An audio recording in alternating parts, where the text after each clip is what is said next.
Icegera ca mbere c'umukuru w'inama nkenguzamateka nyakubahwa Denise Ndadaye yahimirije abanyarumonge ko hambavu y'uburovyi bokwijukira uburimyi kugira ngo bagwanye inzara bongere bakingira ibidukikije. Ivyo yabishikirije inyuma y'ibikorwa vyo gusibura ibarabara rija ku kivuko c'uburovyi co muri zone Gatete muri komine n'intara ya Rumonge ku munsi wa gatandatu w'indwi irangiye. Murazi neza rero yuko ibikorwa rusangi nibikorwa bidushikana ku iterambere rirama. Mwabonye ko ngaha twariko turakora ibikorwa rusangi byo kusibura iri barabara riza ngaha kumweha, umweha tuzi neza akamaro ufitiye abene gihugu bavuka hano muri zone Gatete, abo nkuko yabivuzanye kwa buramatari ndetse n'igihugu cyose. Y'umweha wifashe neza natwege hari Bujumbura turashikirwa. Rero bene gihugu bo muri zone Gatete no mu ntara ya Rumonge muri rusangi nagira ndababwire yuko mu intara ya Rumonge muhiriwe cyane. Murahiriwe kandi murabizi namwebwe nivyo mwibonera. Muraronka ingenzi zitandukanye.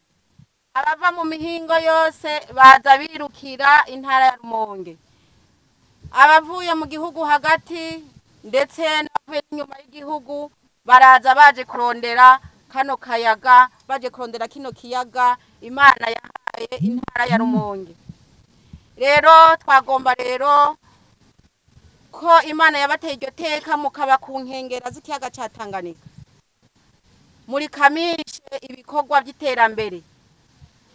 Iryo teka Imana yabateye muri kamishe ibikorwa by'iterambere na cane mu gukora mukorera hamwe mu mashira hamwe kuko murazi neza yuko umutwe umwe utigira inama kandi ubugirigiri bugira babiri.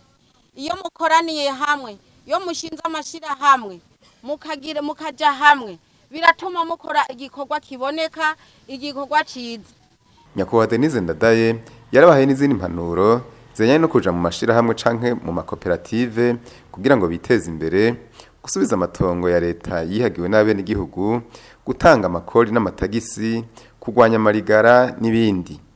Iyo rero abantu bariko bararenganya bakarenganya leta canke bakanyanganya canke umwene gihugu akarenganywa, murumva yuko bidaheza ngo bigende neza, ryaterambera tuba turiko turarondera ntiriheza ngo riboneke. Umwene gihugu arubahiriza amategeko, indongozi ikubahiriza umwene gihugu, biraheza bikagenda neza.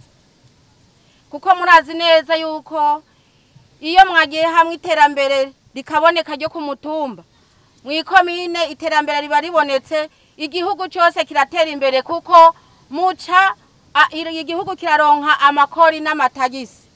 Ikindi twagomba tubahamagarire nukwirinda amarigara.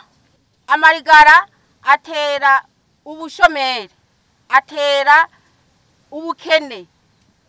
Kuko abantu iyo bari ku marigara nta kindi bakora atari kwicara baraba hirya no hino, baraba abariko bararengana, baraba eka ibitabaraba, bagaca batangura rero kuvuga isaku n'ibihuha.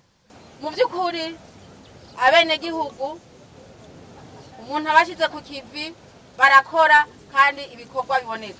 Ingufu z'abene gihugu niwo mutahe, n'umutahe ukomeye cyane. Rero tubashire ku kivi, ndongozi zo mu ntara ya Rumonge mushire ku kivi abene gihugu kugira ngo bakore ibikorwa by'iterambere, ibikorwa bizobateza imbere. Yanzara mwamye muvuga twese tugira ibyacu, umwitwarariko wo kugwanya inzara. Iyi nzara bavuga mu minsi mike, mu mezi daho n'umwaka ntiwohera hamwe twese twohaguruka tukavuga tuti kuva uno munsi jewe ngiye gufata iya mbere kugira ndabe ingene notuza iyo nzara ivugwa. Umwe wese akavuga ati ahako nzosubira kuja mu isoko nikoreye ikapo nja gusuma, jewe ubu nzoja gushora. Umwe wese avuga ati ndafise ico nshobora gushora, nakuye mu maboko yiwanje, nakuye mu bwenge bw'iwanje, mu nguvu ziwanje. Twese duhurire ku isoko dushoye, abasuma babe bake, hanyuma nibaba bake bya biciro tuvuga ko byaduze tuzosanga byaramanutse